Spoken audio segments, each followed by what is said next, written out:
టీడీపీతో పొత్తులో భాగంగా తమ పార్టీకి కేవలం 24 సీట్లకే అంగీకరించడంపై పార్టీ అధ్యక్షుడు పవన్ కళ్యాణ్ మీద జనసేన నాయకులు మండిపడుతున్నారు. దానికి తోడు పార్టీ బలహీనంగా ఉన్న నియోజకవర్గాలను కేటాయించినా కూడా పవన్ కళ్యాణ్ ఒప్పేసుకోవడం ఆశ్చర్యకరంగా ఉంది. ఏ సీట్లు తీసుకోవాలనే విషయంపై ఆయన కసరత్తు చేయలేదని అర్థమవుతోంది.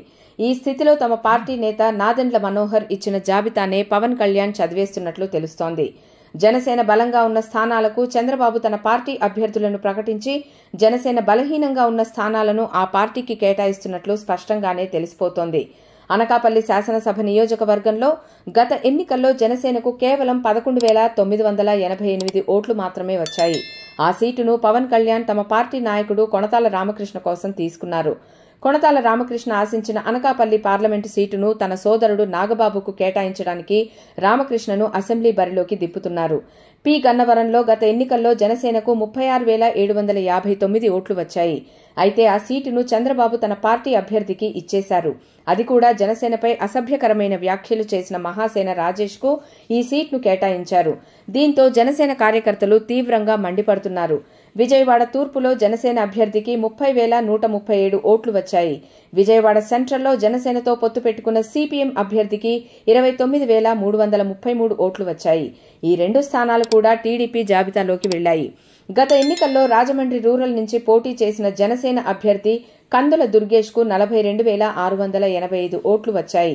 ఈసారి ఉమ్మడి అభ్యర్థిగా పోటీ చేయడానికి ఆయన ఉత్సుకత ప్రదర్శిస్తున్నారు. అయితే సిట్టింగ్ ఎమ్మెల్యే గోరంట్ల బుచ్చయ్య చౌదరికి ఆ సీటును కేటాయించడానికి కందుల దుర్గేష్ కు నిడదవోలు పంపించడానికి ఏర్పాట్లు చేశారు. నిడదవోలులో గత ఎన్నికల్లో జనసేనకు 23,000 ఓట్లు మాత్రమే వచ్చాయి.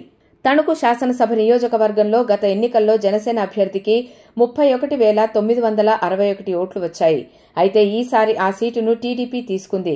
జనసేనకు 35,833 ఓట్లు వచ్చిన కొత్తపేట, 35,173 ఓట్లు వచ్చిన మండపేట, 33,334 ఓట్లు వచ్చిన ముమ్మిడివరం, 32,984 ఓట్లు వచ్చిన పాలకొల్లు నియోజకవర్గాలకు కూడా చంద్రబాబు టీడీపీ అభ్యర్థులను ప్రకటించారు.